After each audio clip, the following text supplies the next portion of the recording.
Buenas tardes, bienvenidos a una nueva cápsula de la memoria. En esta ocasión nos acompaña el profesor Víctor Álvarez. El profesor es doctor en Historia del Colegio de México, licenciado en Historia de la Universidad Nacional de Colombia, sede Bogotá, y docente de la Universidad de Antioquia.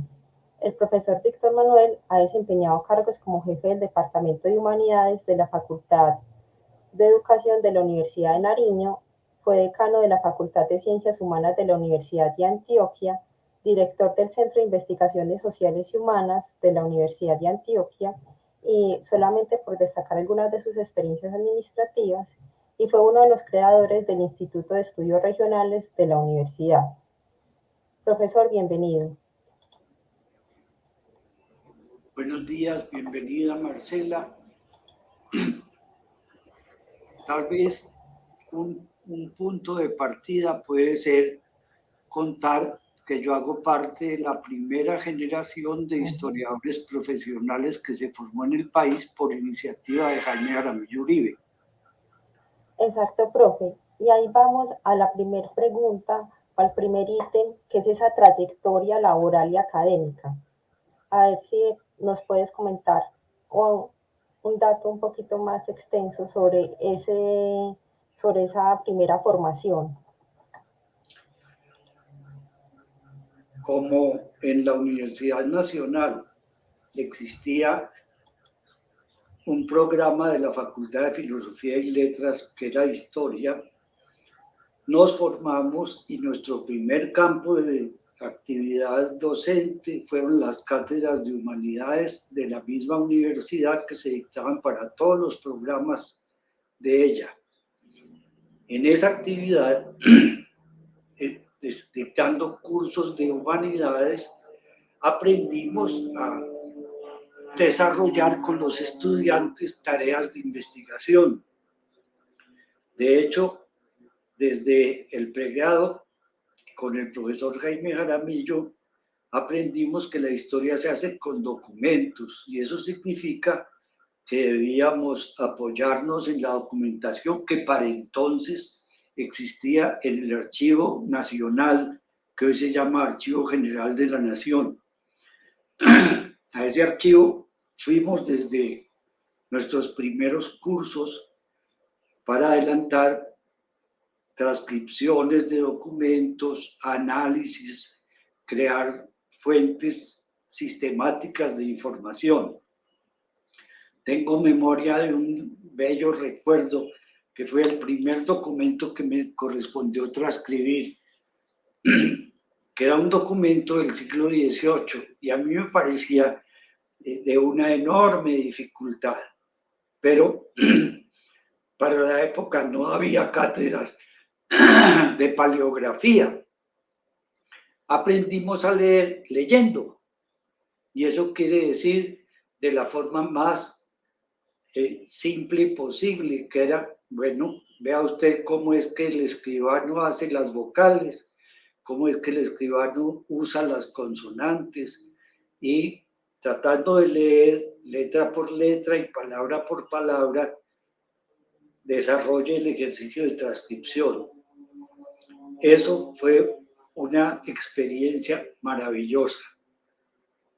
Desde allí hasta hoy sigo creyendo que la tarea del historiador se hace con los documentos, no echando carreta, sino indagando, apoyándose en la documentación y con base en eso que llamamos las fuentes primarias, construyendo elementos para alimentar la memoria colectiva. Obviamente, yo tuve la enorme ventaja de disipar las posibilidades de desarrollo profesional desde antes de graduarme. Exactamente, empecé a trabajar como profesor de la Universidad Nacional 8 días antes de mi grado, porque empezó el semestre se necesitaban profesores de humanidades y la generosidad de los profesores que yo tenía hizo que me invitaran a participar de esas cátedras. Empecé entonces mi tarea muy tempranamente, dictando cursos en esa área de humanidades, pero cursos de historia, y practicando de diversas maneras la relación con los documentos y la vinculación de mis estudiantes con los documentos. Después de un tiempo, y eso quiere decir, empecé a trabajar en 1966. 5 años después, tuve la posibilidad de irme a México a adelantar mi posgrado, terminé el doctorado y regresé al país a mediados de 1973. Para entonces, las condiciones de la Universidad Nacional no eran propicias para quienes como yo, teníamos una noción distinta de la sociedad y debimos refugiarnos en la Universidad de Nariño. Esa fue otra experiencia muy bella porque compartimos con otros colegas que también habían ido de otras universidades del país a trabajar en la Universidad de Nariño. Allá no solo empezamos a formar jóvenes historiadores, sino que creamos el programa de economía con otros colegas. Estando en esa situación, llegó el año de 1974, hubo un cambio en el régimen político vigente en el país, se acabó, comillas, parcialmente la persecución a los profesores de izquierda y se instauró, por virtud de los procesos políticos vigentes, se instauró el cogobierno en las universidades públicas.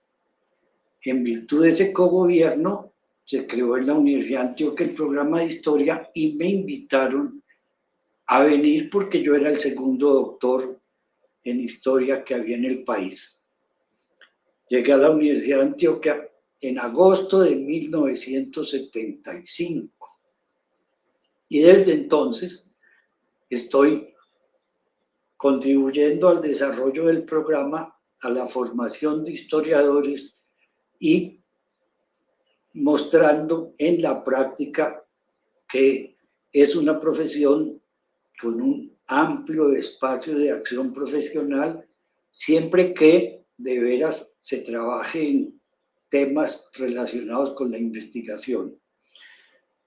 Debo decir que desde entonces hasta hoy jamás se me ha faltado como la invitación a producir nuevas cosas, a vincularme a nuevos procesos y en la medida en que el trabajo que uno realiza se difunde, van apareciendo alternativas.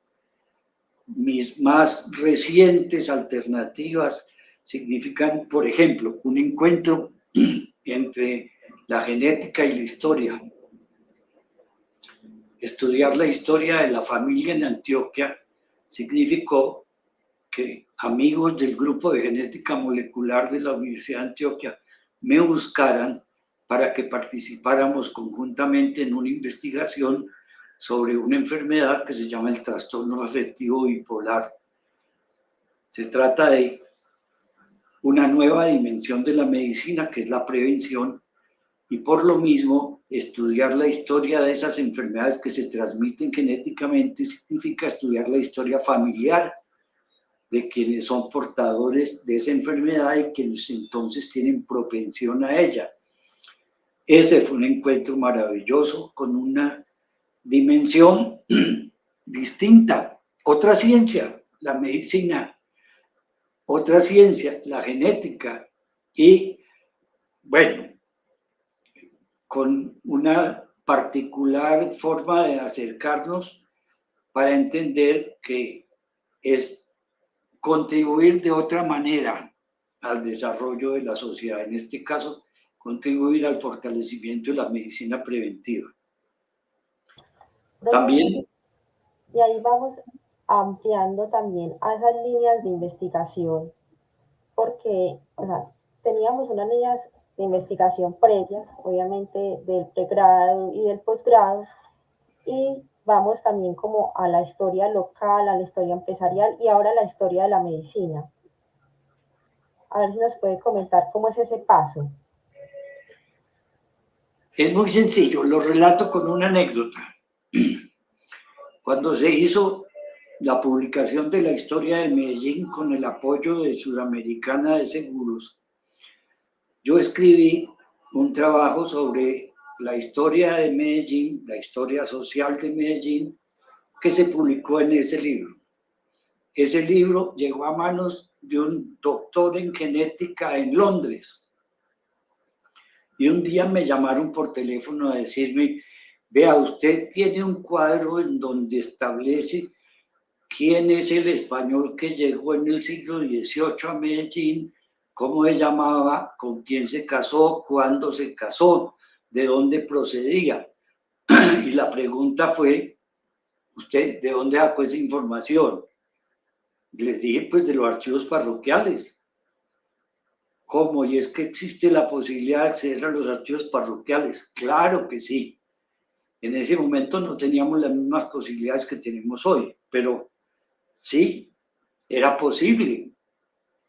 De hecho, yo había entrado al archivo histórico de la parroquia de Santa Bárbara en la ciudad de Antioquia y de Medellín, la iglesia de la Candelaria, por generosidad de los sacerdotes que me permitieron ver la documentación y por generosidad de colegas que, preocupados por los asuntos de la genealogía, compartían estas preocupaciones. Y entonces la sorpresa del investigador médico fue, entonces, ¿es posible construir la historia de una familia a través de los archivos parroquiales? Le dije, claro que sí. Todavía no estaba en boga esa cosa reciente de buscar el ancestro judío para conseguir pasaporte europeo, que es la nueva forma de preocuparse por la genealogía. Es cómo hacemos para parecer judíos y entonces conseguir pasaporte europeo. Entonces era simplemente una pregunta que era cómo se han constituido las familias y cómo había una tradición de acción en la construcción de la familia y en la relación con el desarrollo social de Antioquia. Habíamos empezado a construir la base de datos que todavía sigue vigente para nosotros y entonces con dos discípulas que estaban haciendo su trabajo de pregrado nos vinculamos al grupo de genética. Ellas hacían, una de ellas, la historia de la familia en el siglo XVIII y la otra quería estudiar el caso particular de las familias de Marinilla. Y a las dos las vinculamos al proceso de investigación y construimos la historia familiar de un grupo de pacientes portadores del trastorno afectivo bipolar. Esto significó un intercambio bien particular con los colegas del grupo de genética molecular, al punto que nunca habíamos escrito en inglés y terminamos publicando en inglés. Y eso significa como una dimensión distinta. Tal vez el asunto es que gracias a eso los descendientes de los mismos puntos nodales del siglo XVIII son hoy propensos a tener la misma afección médica y entonces con base en esa información es posible hacer un intercambio y una modificación celular para prevenir el desarrollo de esa enfermedad en los portadores actuales del riesgo. Esa es una experiencia entre muchas. Otra completamente distinta es, yo tenía una preocupación que nació de mi intento por comprender Antioquia. encontré que hay una época muy particular de la vida de Antioquia, que son las décadas finales del siglo XIX y comienzos del siglo XX. En ese periodo ocurrieron cosas enormemente importantes en Antioquia.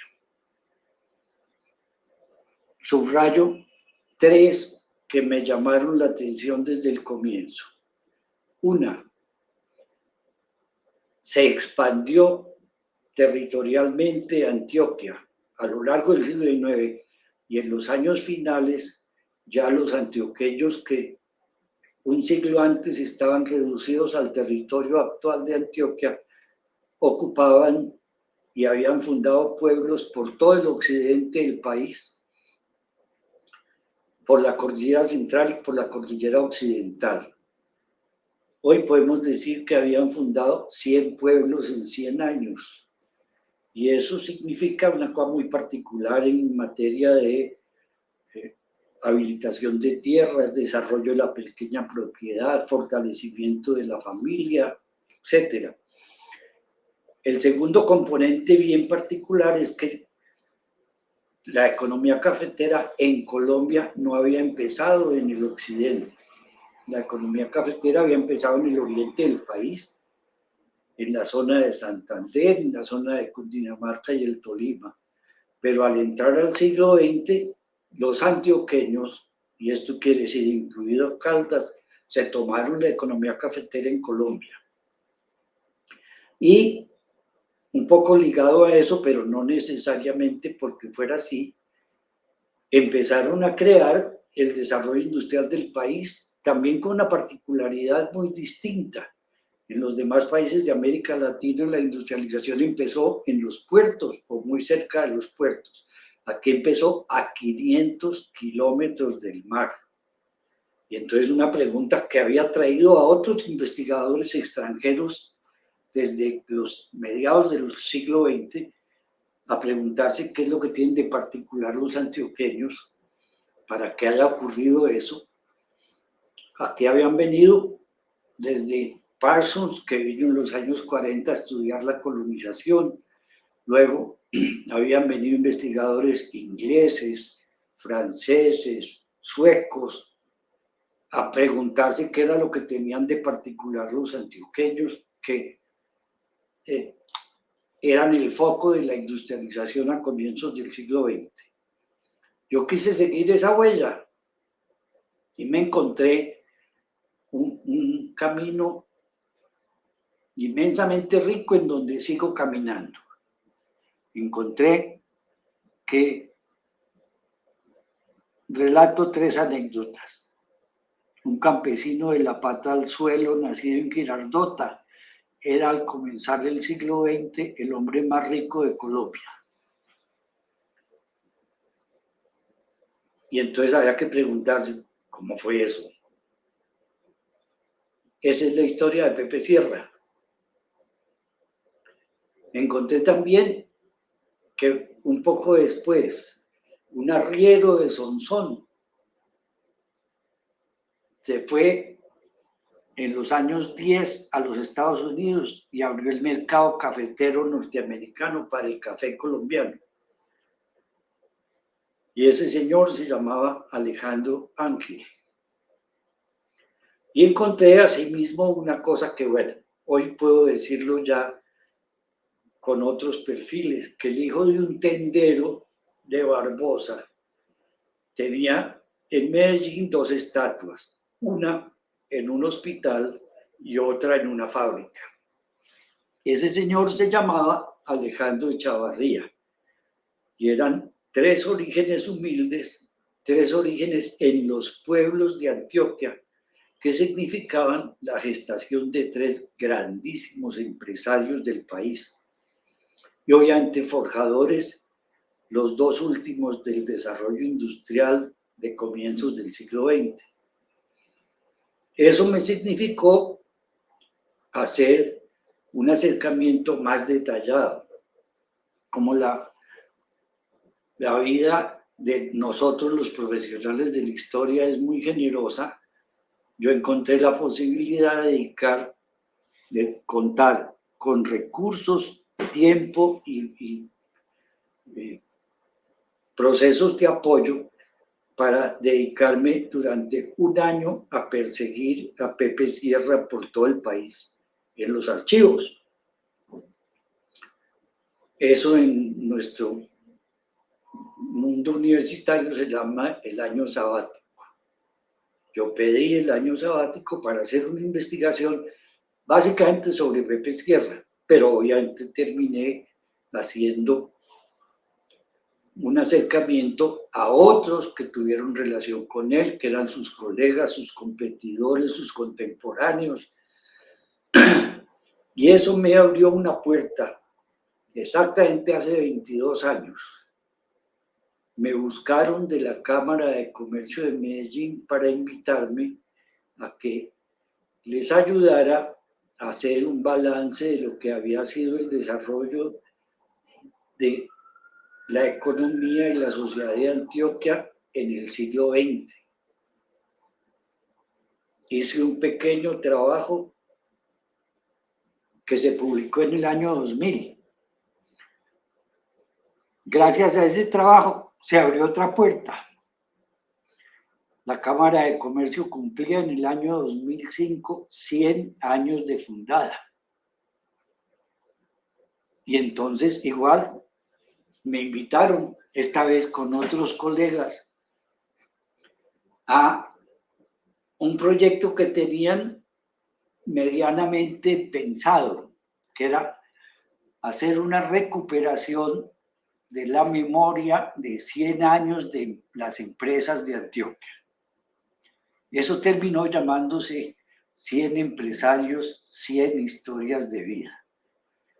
Y eso significó que entre el año 2003 y el año 2008, con el grupo de mis discípulos que se estaban formando en historia empresarial, tuvimos la posibilidad de hacer 108 historias de empresarios, que se convirtieron en 108 programas radiales de media hora cada uno, en 108 videos de televisión de 5 minutos cada uno, y cosas muy divertidas que me oyeron relatar en el goce de la historia.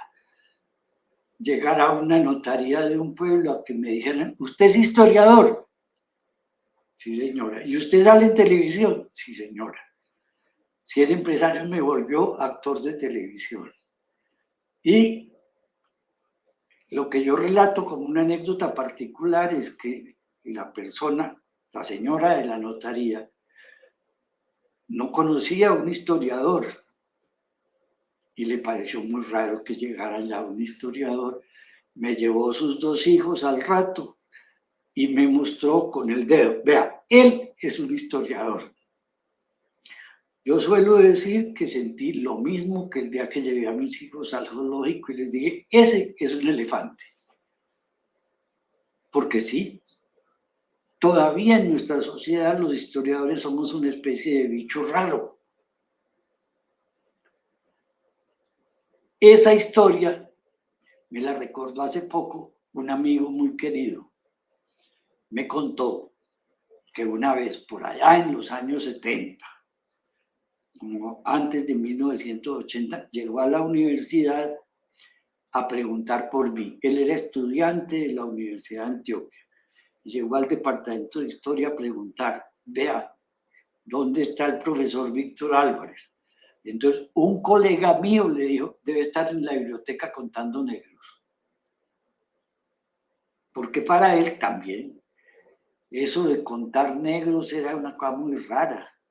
Y es que sí, tal vez a propósito de la trayectoria, mi gran preocupación por entender la sociedad empezó por estudiarlos de abajo. Y obviamente estudiarlos de abajo era estudiar la esclavitud colonial, que no había sido objeto de investigación. Supuestamente en Antioquia no había habido esclavitud, pero en la misma historia de Antioquia se relataba, en la historiografía tradicional, que Javier Londoño pasaba la gloria porque liberó muchos esclavos. que Félix Restrepo era un gran personaje de la historia porque propuso la manumisión de los esclavos. No había esclavos, pero las dos glorias de la historiografía tradicional tenían que ver con el mundo esclavista.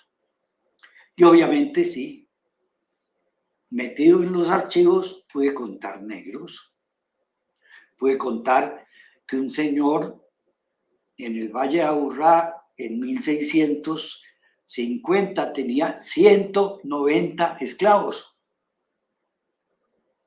Y pude contar que la minería de Zaragoza, de Remedios, de Cáceres, se hizo con miles de esclavos africanos, porque los indígenas no se dejaron someter.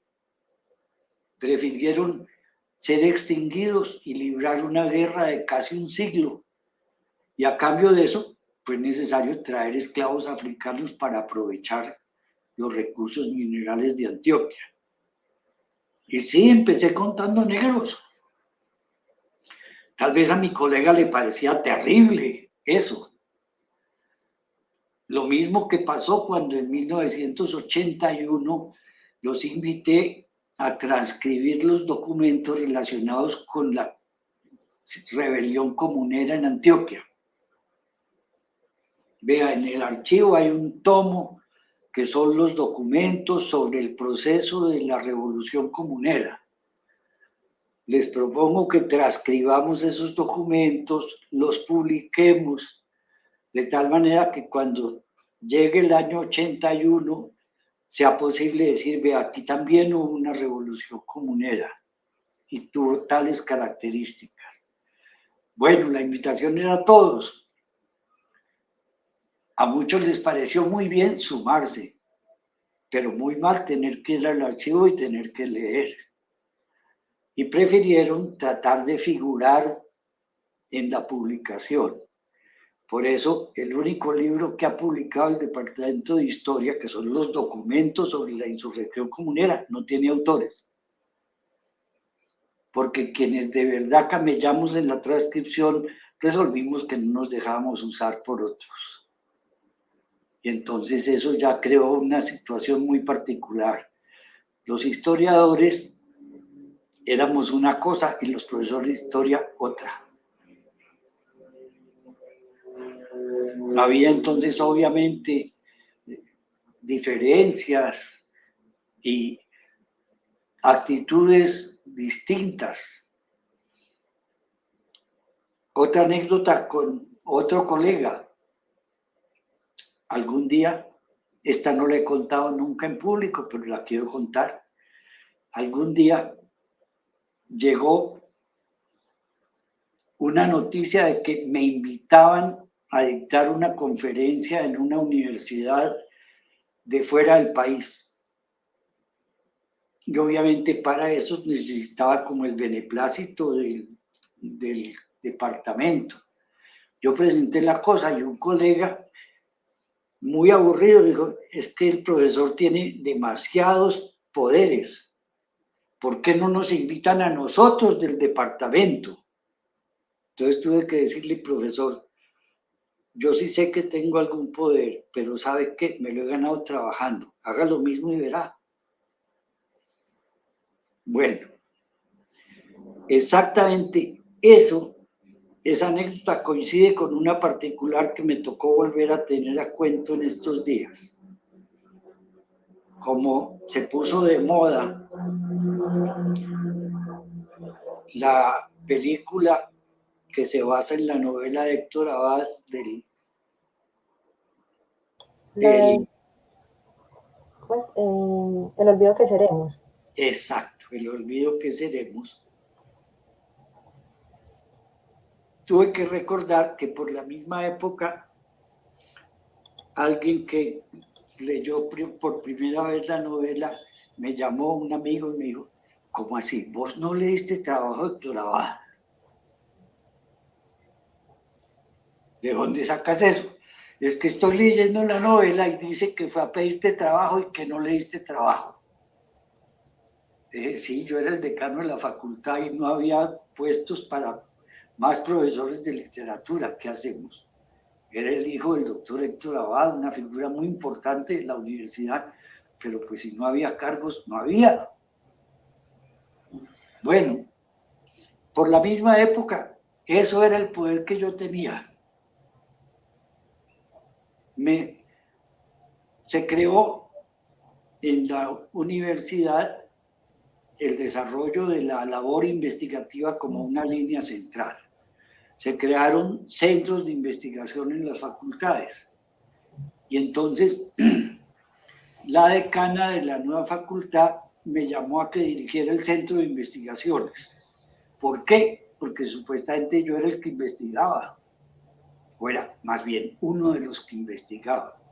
Profe, ahí para detenernos, sobre todo para ampliar de pronto esas publicaciones actuales, conectándola con esa participación académica en los grupos, esos grupos también hicieron parte de la gestión de investigación o cómo se crearon esos centros de investigación, tanto en el Instituto de Estudios Regionales como el Centro de Investigación pues, propio de la universidad. Es la coyuntura de fines de los años 80. La universidad viene de pasar una terrible crisis. Entre 1975, cuando yo llegué a la universidad, y 1985, durante 10 años, hicimos un semestre por año. El desprestigio frente a la sociedad era inmenso. La situación era de tal naturaleza que las admisiones se cayeron. Se fortalecieron entonces las universidades privadas a expensas del desprestigio de la universidad pública. Y entonces un grupo de profesores, bueno, debo decir un grupo porque tal vez no éramos todos, pero sí éramos un número apreciable. Yo me atrevería a decir más de la mitad de los profesores de la universidad dijimos, esto no puede seguir así. Necesitamos salvar la universidad y conseguir que tenga un reconocimiento social. Y eso significó empezar a hacer de la universidad una institución investigativa. Eso llevó a crear estímulos para la investigación. Al comienzo, simplemente destinar unos recursos económicos para apoyar a los investigadores. Después, crear los centros de investigación para que hubiera como un espacio de acompañamiento, de desarrollo de los proyectos y obviamente de estímulo a la labor investigativa. En ese mismo momento, cuando yo era decano de esa facultad, tuve que asistir a una reunión en donde un profesor me dijo a mí, ¿qué me obliga a investigar?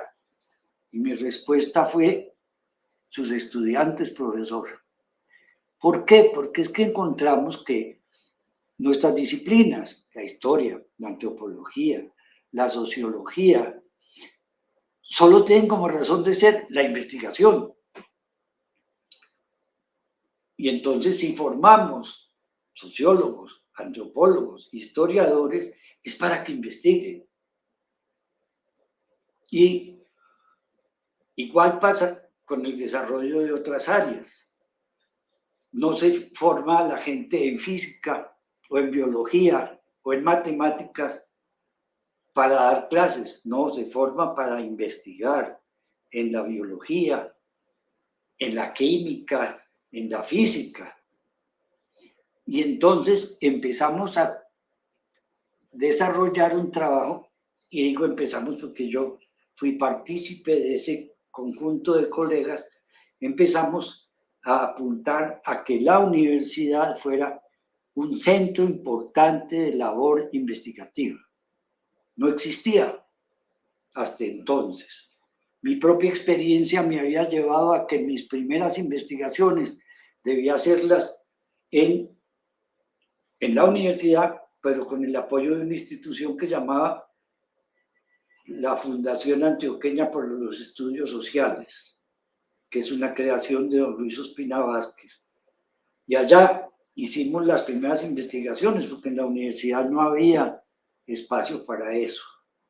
Exactamente en los años finales de los 70 y comienzos de los 80, hicimos investigación en la Fundación Antioqueña para los Estudios Sociales. El asunto era bien sencillo.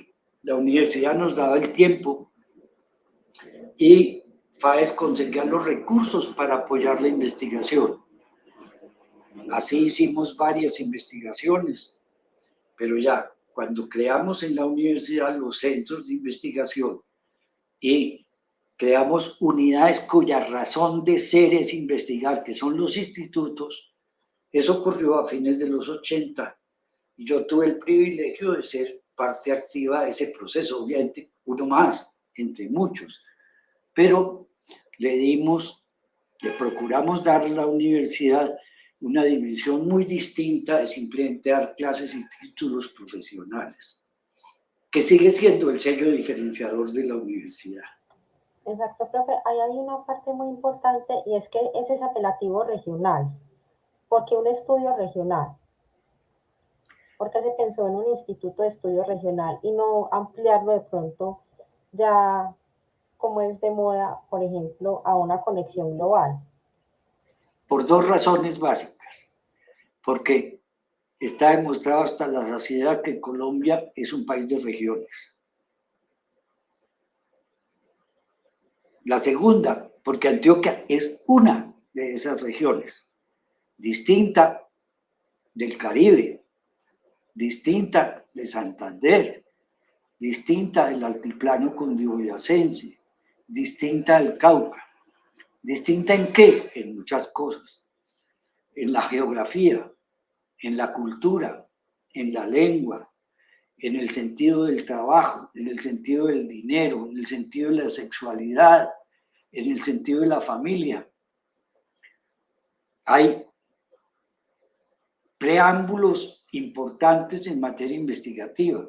Uno de los grandes estudios que se ha hecho en Colombia sobre la familia lo hizo doña Virginia Gutiérrez de Pineda y tuvo que construir porque su propia experiencia de vida le demostraba que era distinto ser santanderiano que antioqueño.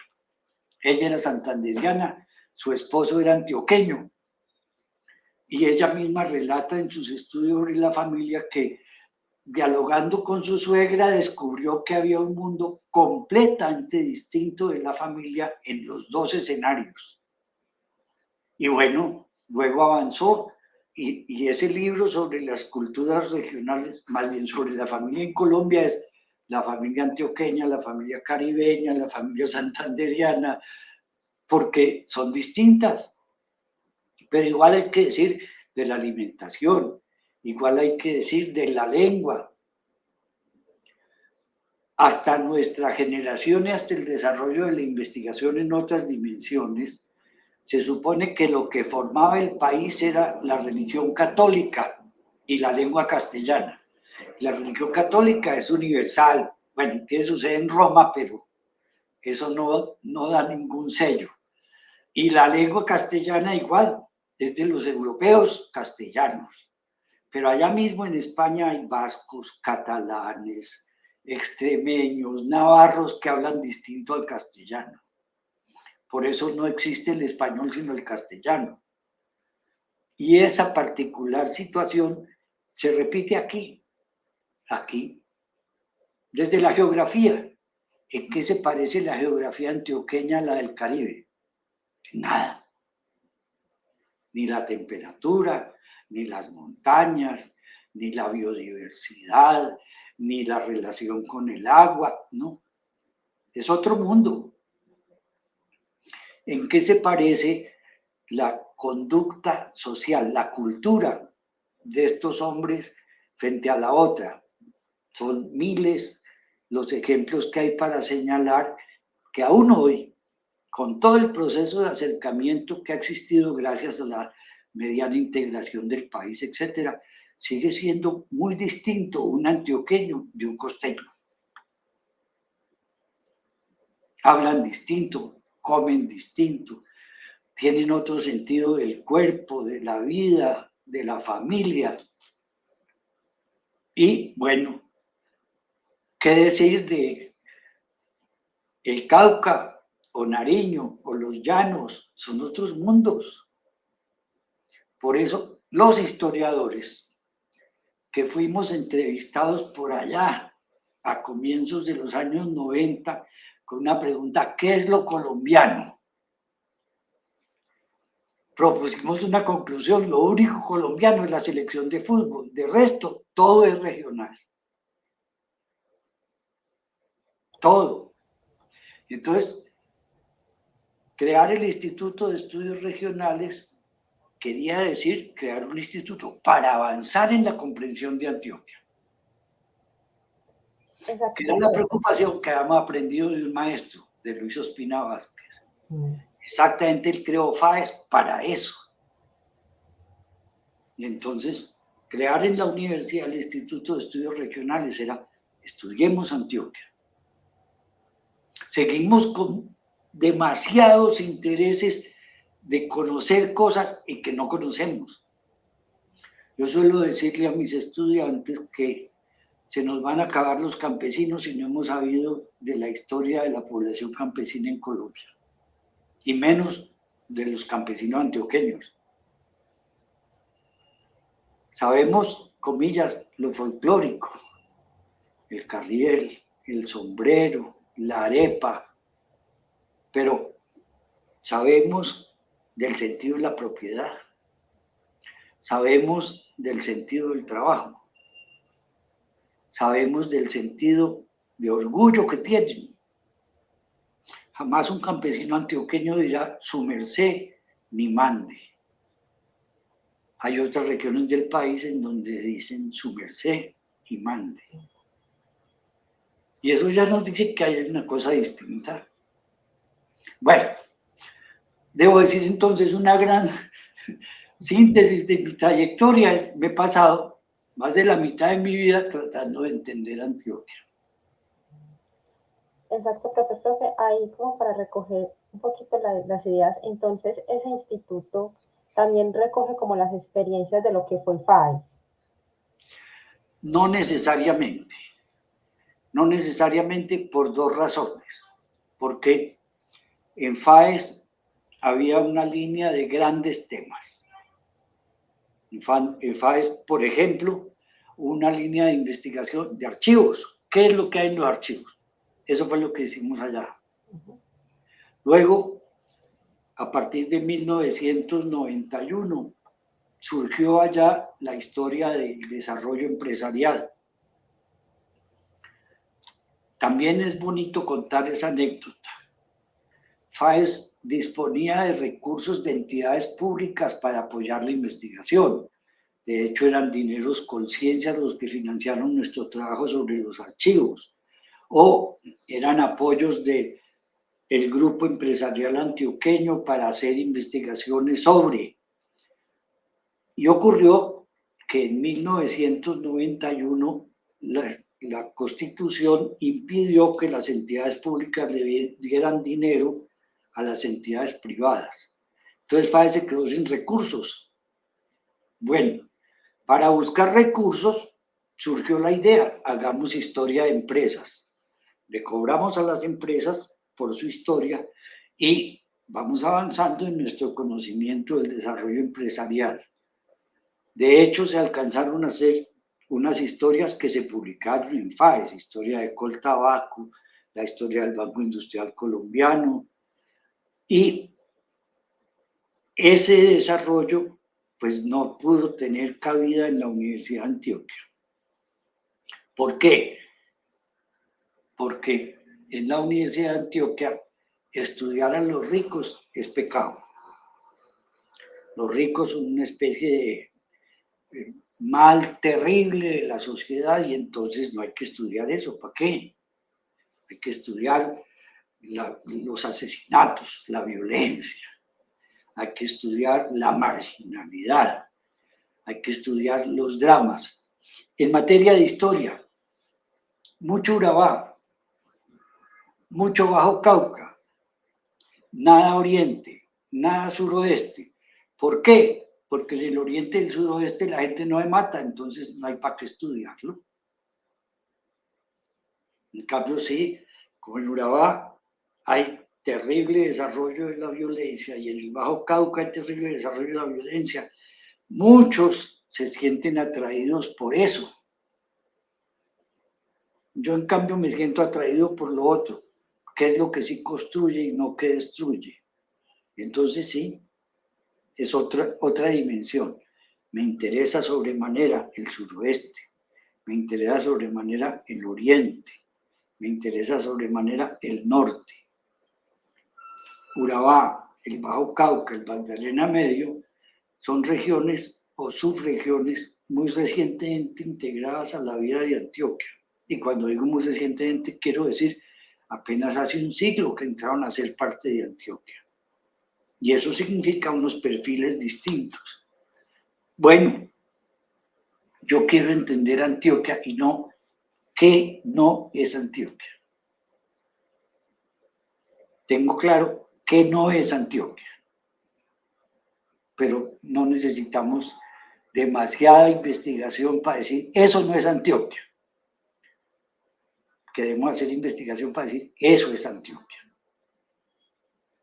Eso es Antioquia, la que colonizó, vuelvo a decirte, en 100 años 100 pueblos. La que entre 1900 y 1920 creó la matriz industrial principal de Colombia, cuyas empresas siguen vigentes. Ahí nació Coltejer, ahí nació Postobón, ahí nació Fabricato, ahí nació Coltabaco, ahí nació Nacional de Chocolates, antes de 1920. Y ahí siguen. Qué importante estudiar cómo es que ha sido eso. Pero pues se supone que los colegas de la Universidad de Antioquia no tienen interés en esas cosas. ¿Por qué terminé yo creando un grupo de historia empresarial en AFID?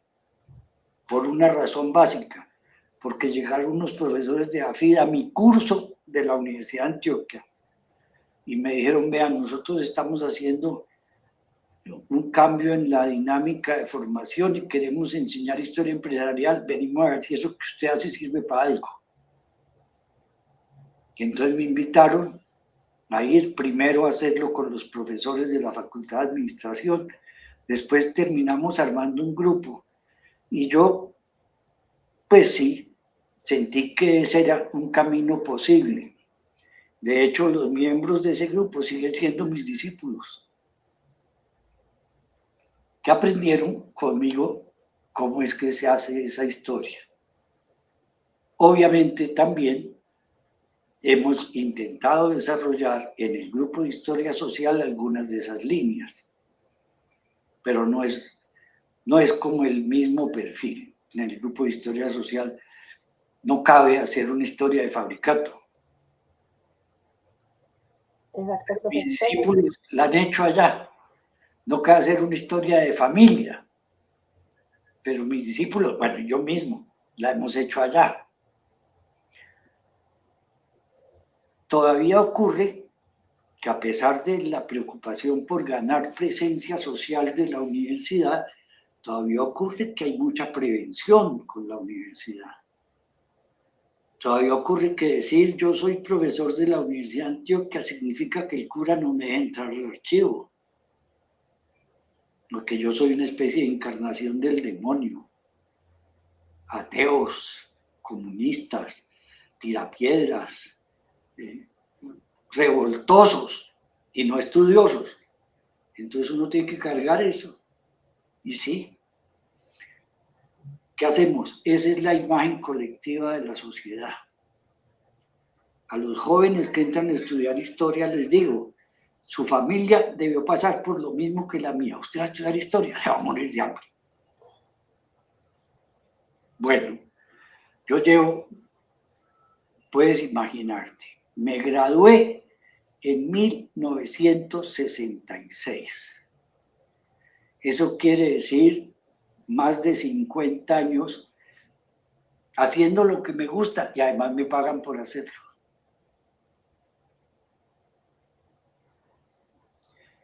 ¿Soy un privilegiado? No. Conmigo esa historia la pueden contar. Vuelvo a hablar de mis colegas de generación.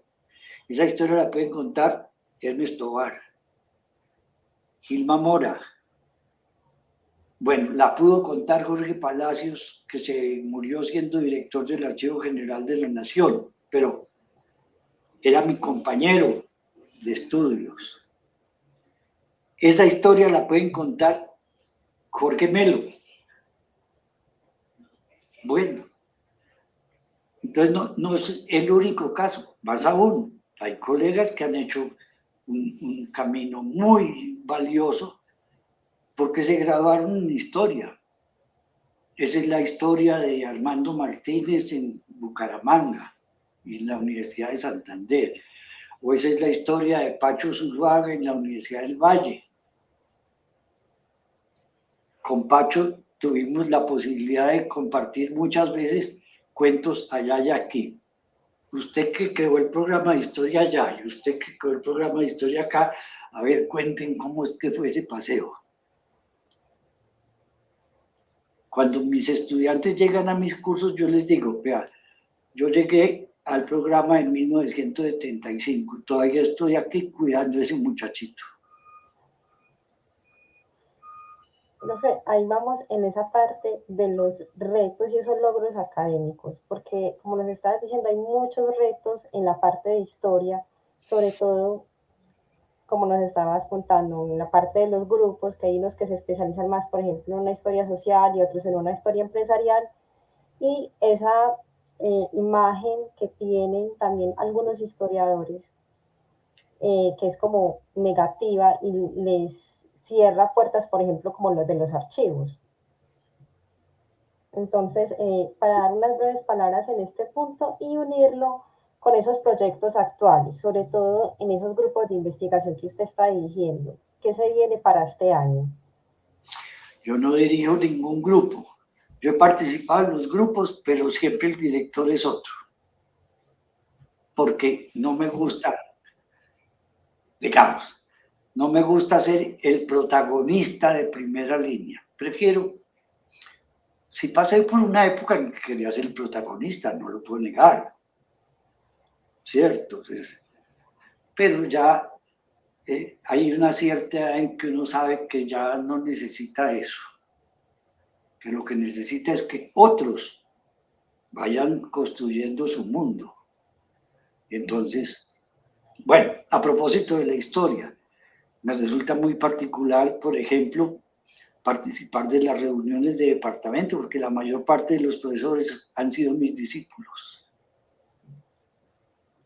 Y entonces, bueno, me gusta que estén ahí, me gusta que ganen espacio.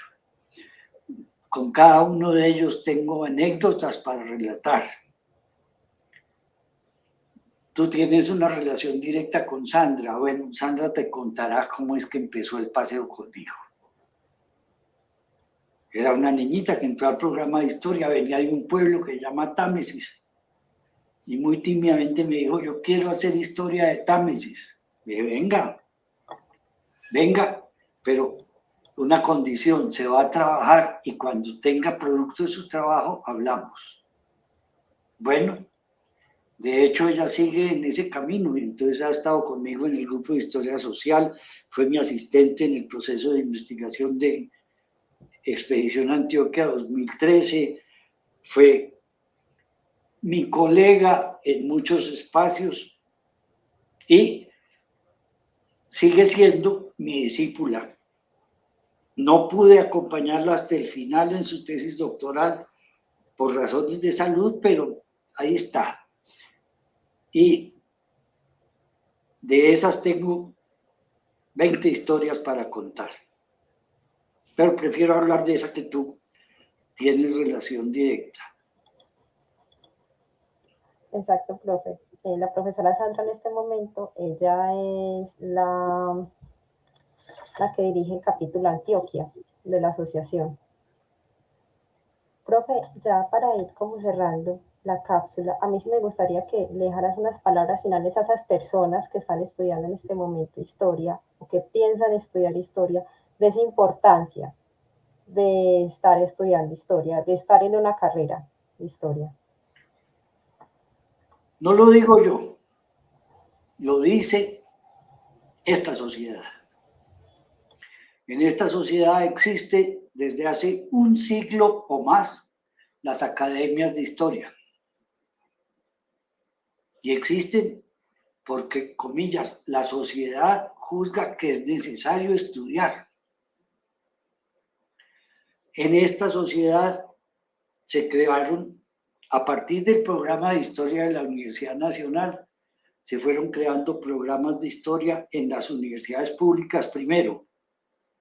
Se crearon en la Universidad del Valle, luego en la Universidad Industrial de Santander, después empezaron a aparecer en las universidades privadas. ¿Están equivocadas las universidades que crean programas de historia? Yo creo que no. Aquí mismo en Medellín, la Universidad Nacional estimó necesario crear un programa de historia y lo hizo así. Y luego, más recientemente, lo hizo Bolivariana. Esto para hablar de programas, pero igual pasa que el asunto de la memoria colectiva tiene reclamos de muy diversa naturaleza. Y entonces existe como la necesidad de saber de dónde venimos, de saber sobre qué somos. Menciono dos cosas de hoy mismo. Mencioné hace un rato que la gente desde el siglo XVI hasta hoy está interesada en la historia de su familia, por razones distintas. En el siglo XVI, porque era la condición para probar que no eran de mala sangre, que venían directamente de los cristianos, que eran de buena familia, que eran reconocidos como nobles, que no eran descendientes de los esclavos africanos y que eran buenos cristianos. Pero además que sus abuelos habían sido conquistadores y eso significa que le han prestado servicios al rey. Y para eso construían, entonces no se llamaban genealogías, sino informes de méritos y servicios. Después, en Colombia, hay muchas razones para entenderlo, pero digamos, antes de que finalizara el siglo XVIII, para poder estudiar en el Colegio del Rosario o en San Bartolomé, que eran las dos instituciones educativas donde se cursaban estudios superiores en la Nueva Granada, había que probar que se venía de una familia, comillas, limpia. Y entonces se hacía la historia de esas familias. A lo largo del siglo XIX, en Colombia, para bien o para mal, empezó a aparecer la gente que se consideraba de buena familia y la gente que era de, comillas, regular familia. Y entonces, los que se consideraban de buena familia tenían la preocupación de saber quién ha sido su abuelo, su bisabuelo, su tatarabuelo, etcétera, y con eso se ufanaban. Y entonces se hicieron genealogías de familias desde tiempos inmemoriales, exactamente en Antioquia, comenzando el siglo XX. Don Gabriel Arango Jaramillo dedicó 30 años de su vida a construir unas genealogías de Antioquia para que los antioqueños de su época se sintieran orgullosos de su pasado. Obviamente, entonces ahí no están los que venían de los esclavos, los que venían de los indios, pero bueno, se armaron las genealogías para probar la limpieza de sangre de los antioqueños. Igual pasó en otras regiones colombianas. Más recientemente, la gente sigue haciendo historia de sus familias con las mismas motivaciones de ayer, pero hoy con unas distintas. Dije un poco burlonamente que hay una preocupación por parecer europeo, siempre ha habido, pero ahora es que tanto el gobierno español como el gobierno portugués trataron de saldar la deuda que tenían con los judíos, a quienes persiguieron en la época de la Inquisición, los condenaron, los llevaban a la hoguera, los expropiaban, los perseguían, los torturaban. Entonces, ahora resolvieron que quieren saldar esa deuda que tienen con los judíos. Entonces, decidieron que quien pruebe que viene de esos judíos le dan la nacionalidad, en este caso española, pero quiere decir el pasaporte para la Comunidad Económica Europea. Entonces hay muchos que viven allá o que viven aquí que quieren tener ese pasaporte para parecer europeo o para ser europeo. Y entonces están pagando sumas apreciables de dinero porque les armen la historia de la familia para poder conseguir un pasaporte español. Sigue pasando. En Colombia, no en América. En el mundo entero hay gente armando el cuento. Pero además, hoy tenemos una enorme riqueza de información de los archivos parroquiales porque hay una fe religiosa, la Iglesia de los Santos de los Últimos Días, que lleva más de medio siglo, ¿sí? Recibiendo, recopilando, digitalizando, microfilmando y poniendo a disposición los archivos parroquiales y notariales del mundo entero. Entonces, por ejemplo, en un curso que dicté el semestre pasado, mis estudiantes pudieron entrar a ese acopio documental a recoger la información sobre bautizos de Jericó en 1921 y bautizos de Yarumal en 1921 y poder preguntarse entonces qué pasó, por qué esos señores que nacieron allá se vinieron para Medellín. Entonces comparar, y es posible ver y consultar y recoger la información de por lo menos 2.000 parroquias colombianas, bautizos, matrimonios, defunciones, confirmaciones.